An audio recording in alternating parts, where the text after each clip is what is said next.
তো hi hello' নমস্কাৰ বন্ধুসকল, আপোনালোকক পুনৰ স্বাগতম জনাইছোঁ মোৰ নতুন এটা ভিডিঅ'লৈ। আৰু আপোনালোকে চাই আছে মোৰ ইউটিউব চেনেল গাঁৱলীয়া ডেকা ল'ৰা। তো বন্ধুসকল, আপোনালোকে ইতিমধ্যে সকলোৱে গম পাইছে চাগে আজি হৈছে 6 ডিচেম্বৰ আৰু আজি ছবিগৃহত মুক্তি লাভ কৰিছে এখন অসমীয়া জনপ্ৰিয় ছবি প্ৰতিঘাত। তো মই আজি আপোনালোকৰ সৈতে কথা পাতিম এই প্ৰতিঘাতৰ ওপৰত। মই প্ৰতিঘাত চালোঁ, তো আপোনালোকেও চাব লাগে নে নাই এই বিষয়ে আমি আজি কথা পাতিম। তো মই চাই কেনে পালোঁ সেইও জনাম আপোনালোকক। তো আপোনালোকে মোৰ ভিডিঅ'টো সম্পূৰ্ণকৈ চাই থাকক। কাঞ্চনজংঘা আৰু ৰত্নাকৰৰ পিছত এইবাৰ অসমীয়া ছবি জগতত ভৰি দিছে প্ৰতিঘাতে। আৰু এই প্ৰতিঘাত চিনেমাখন ডিৰেকশ্যন কৰিছে অচিন্ত শংকৰ ডাঙৰীয়াই। এই ফিল্মখনৰ ডিৰেকশ্যনটো বহুত ভাল হৈছে আৰু ইয়াত এই ফিল্মখনৰ যোগেদি এটা সুন্দৰ মেছেজ দিবলৈ চেষ্টা কৰা হৈছে। তো যিহেতু মই এই ফিল্মখন চালোঁ, গতিকে এই ফিল্মখনৰ ওপৰত মোৰ কি অপিনিয়ন সেইটো মই আপোনালোকৰ লগত শ্বেয়াৰ কৰিম। এই চিনেমাখনত বহুতো নপুৰণি শিল্পীৰ সমাহাৰ দেখিবলৈ পোৱা গৈছে। এই চিনেমাখনৰ মুখ্য চৰিত্ৰখনত অভিনয় কৰিছে অমৃতা গগৈ। এই চিনেমাখনত আপোনালোকে ৰোমাঞ্চ, কমেডি, একশ্যন সকলোবিলাক বিচাৰি পাব।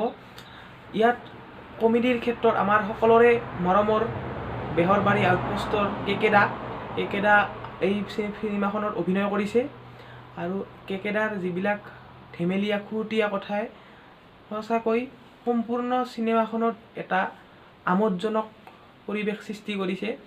আৰু কেকেদাৰ মুখত এটা মিচিকীয়া হাঁহি সদায় দেখিবলৈ পোৱা গৈছে। এই চিনেমাখনত অমৃতা গগৈয়ে সঁচাকৈ বহুত ধুনীয়া একশ্যন, লগতে এক্টিং, তেওঁৰ এক্টিং আৰু একশ্যনৰ কথা ক'বলৈ গ'লে একদম আল্টিমেট লেভেলৰ হৈছে বুলি ক'ব পাৰি।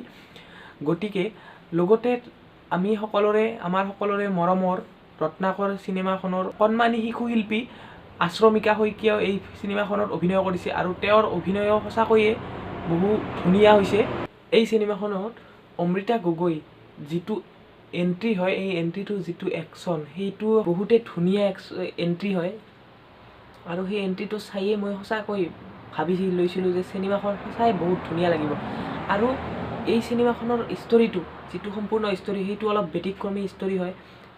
ধৰি ল'লোঁ আপোনালোকে যদি ভাবে যে এই চিনেমাখনত আপোনালোকে ৰত্নাকৰ বা কাঞ্চনজংঘাৰ নিচিনা এটা ষ্টৰিবোৰ পাম বুলি ভাবি আশা কৰি আহে ঘৰৰ পৰা ওলাই, তেনেহ'লে সেইটো আচলতে নহ'ব। কাৰণ এইটো এটা সম্পূৰ্ণ ব্যতিক্ৰমী ষ্টৰি। এক কথাত ক'বলৈ গ'লে এই চিনেমাখন নাৰী প্ৰধান চিনেমা হয়। অসমীয়া চিনেমাৰ ফিমেল এক্ট্ৰেছ হিচাপে অমৃতা গগৈৰ একশ্যন আৰু তেওঁৰ এক্টিং সঁচাকৈয়ে বৰ ধুনীয়া হৈছে। এই চিনেমাখনৰ যিটো ৰিলিজিং টাইম ধুনীয়া হৈছে, কাৰণ মোৰ হিচাপত আজিকালি অসমৰ লগতে সমগ্ৰ ভাৰততে এটা বিষয় বহু চৰ্চিত হৈ আছে আৰু সেই বিষয়টো হ'ল বলৎকাৰ। এই বিষয়টোক লৈ সমগ্ৰ অসমত এতিয়া এটা চাঞ্চল্যৰ সৃষ্টি হৈ আছে। এই বিষয়টোৰ ওপৰত এই চিনেমাখন বনোৱা হৈছে। গতিকে নাৰী শক্তি যে ইমান দুৰ্বল নহয়, আমি যে নাৰীক সদায় সন্মান কৰিব লাগে, সেই কথাটো স্পষ্টকৈ দেখুৱাবলৈ চেষ্টা কৰা হৈছে। এই চিনেমাখনৰ জৰিয়তে আৰু এটা কথা স্পষ্টকৈ দেখুৱাবলৈ চেষ্টা কৰা হৈছে যে আজিকালি যিবিলাক ডাঙৰ ডাঙৰ মানুহ আছে, সেইবিলাকে যে টকাৰ বলেৰে আইনক নিজৰ হাতত তুলি ল'বলৈ চেষ্টা কৰে, সেই কথাটো ইয়াত স্পষ্টকৈ দেখুওৱাৰ চেষ্টা কৰা হৈছে।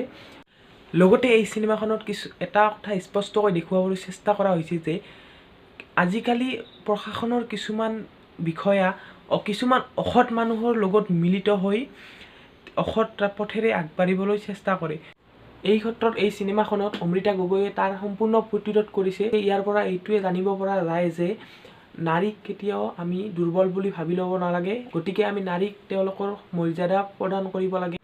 অসমীয়া এক্ট্ৰেছ হিচাপে এইবাৰ এইখন চিনেমাত অমৃতা গগৈ যেনেদৰে এক্টিং কৰিছে, তেনেকুৱা চিনেমাত এনেধৰণৰ এক্টিং আগতে অসমীয়া চিনেমাৰ ক্ষেত্ৰত কেতিয়াও দেখা নাই। আজিকালি মহিলাসকলৰ মাজত চলি থকা এটা জনপ্ৰিয় বস্তু হৈছে বন্ধন গোট।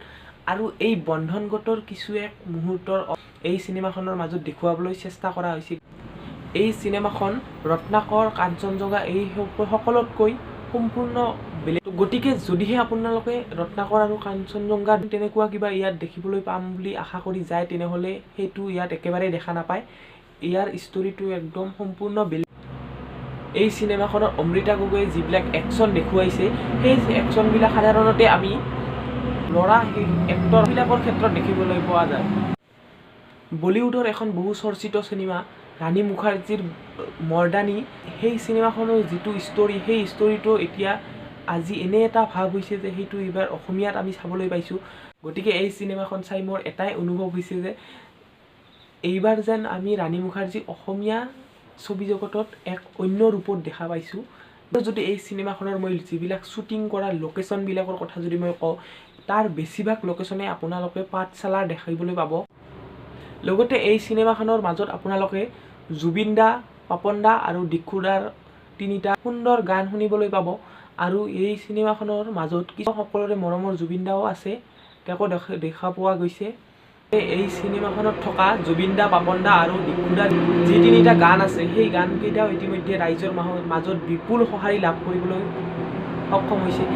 এই চিনেমাখন চাই আপোনালোকে একদম বৰ নহয়, কাৰণ ইয়াত খন্তেক সময়ৰ মূৰে মূৰে আমাৰ সকলোৰে মৰমৰ কেকেদাৰ হাস্যৰসমূলক কিছুমান ডাইলগ, লগতে অমৃতা গগৈৰ একশ্যন, তাৰ উপৰি ইয়াত থকা কণমানি শিশুশিল্পী আশ্ৰমিকা শইকীয়াৰ কিছুমান সংলাপ শুনি আপোনালোকে সঁচাকৈয়ে বৰ ভাল পাব।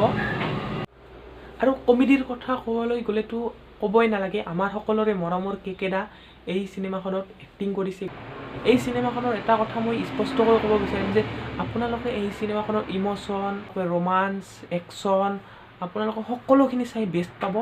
গতিকে মোৰ এইটোৱে কথা যে আপোনালোকে আহক, চিনেমাখন চাওক। আৰু অসমীয়া ছবি জগতৰ এক নতুন বাটেৰে আগবাঢ়িব ধৰিছে। কাঞ্চনজংঘাৰ পিছত ৰত্নাকৰ, ৰত্নাকৰৰ পিছত এইবাৰ আহি পৰিল প্ৰতিঘাত। তো গতিকে যিসকলে এতিয়ালৈকে চিনেমা চাবলৈ অহা নাই, তেওঁলোকে হললৈ যাওক, চিনেমাখন চাওক আৰু অসমীয়া ছবি জগতক এনেদৰে আগবাঢ়ি যাবলৈ আপোনালোকে এটা উৎসাহ প্ৰেৰণ কৰক। আৰু এই চিনেমাখন চালে আপোনালোকৰ এনে লাগিব প্ৰথমৰ পৰা যেনিবা কোনো ধৰণৰ তেনেকুৱা মুখ্য ঘটনা ইয়াত নাই, তো সেনেকুৱা লাগিব। কিন্তু যেতিয়া আপোনালোকে কিছু সময় যাব, মোটামুটি 30 মিনিটমান সময় যোৱাৰ পিছত আপোনালোকে ইয়াৰ এটা হঠাতে এনেকুৱা ধৰণৰ ঘটনা ওলাই পৰিব যে আপোনালোকৰ সম্পূৰ্ণ চিনেমাখনৰ ষ্টৰীটো অলপমান বেলেগ হৈ যায়, বেলেগ ফাললৈ গুচি যায়। সঁচাকৈয়ে এই চিনেমাখনৰ ষ্টৰীটো সঁচাই আল্টিমেট হৈছে। ইয়াৰ আগতে মই এটা কথা কৈছোঁ যে এই চিনেমাখন এখন নাৰী প্ৰধান চিনেমা হয়, নাৰীক উদ্দেশ্য কৰি এই চিনেমাখন বনোৱা হৈছে। আৰু ইয়াত নাৰীৰ গুৰুত্ব, নাৰীৰ সন্মান আৰু নাৰীৰ মৰ্যাদাক লৈ ইয়াত বেছি গুৰুত্ব দিয়া হৈছে। গতিকে এটা কথাই ক'বলৈ বিচাৰিম যে সকলোবিলাক নাৰী অৰ্থাৎ ছোৱালী সকলোকে ওলাই আহক, এই চিনেমাখন চাওক আৰু এই চিনেমাখনৰ পৰা বহুত এটা ধুনীয়া মেছেজ, ভাল মেছেজ দিবলৈ চেষ্টা কৰা হৈছে। মই এইটো আগতে কৈছোঁৱে চাগে, আপোনালোকে চাই কিনে ইয়াৰ পৰা এটা সুন্দৰ মেছেজ পাব।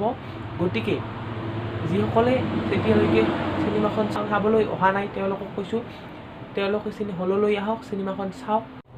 আমি সকলোৱে অসমীয়া হৈ, এইখন অসম দেশৰে বাসিন্দা হৈ যদি আমি অসমীয়া চিনেমা নাচাওঁ, তেনেহ'লে হয়তো ইয়াতকৈ আৰু দুখৰ কথা থাকিব নোৱাৰে। কাৰণ আমি অসমীয়া হৈ যদি অসমীয়া চিনেমা নাচাওঁ, তেনেহ'লে অসমীয়া ফিল্ম ইণ্ডাষ্ট্ৰিটো আগুৱাই যাবৰ বাবে ক'ৰ পৰা উৎসাহ পাব। গতিকে মই এটা কথাই ক'বলৈ বিচাৰিম যে আমি সকলোৱে একগোট হৈ অসমীয়া চিনেমা চাওঁ বুলি ওলাই যাব লাগে আৰু হললৈ যাই অসমীয়া চিনেমা চাব লাগে। মই বেছি কথা নকৈ এইখিনিতে মই আজিৰ এই ভিডিঅ'টো সামৰণি মাৰিছোঁ। তো যদি ভিডিঅ'টো ভাল লাগিল তেনেহ'লে লাইক কৰিব, শ্বেয়াৰ কৰিব। আৰু যিসকলে মোৰ চেনেলটো নতুনকৈ আহিছে বা এতিয়ালৈকে মোৰ চেনেলটো ছাবস্ক্ৰাইব কৰা নাই, তেওঁলোকক কৈছোঁ মোৰ চেনেলটো ছাবস্ক্ৰাইব কৰি দিব। আৰু পৰৱৰ্তী এটা নতুন ভিডিঅ'ৰ সৈতে পুনৰ দেখা হোৱাৰ প্ৰতিশ্ৰুতিৰে আজিলৈ ভিডিঅ'টোত ইমানেই। বাই।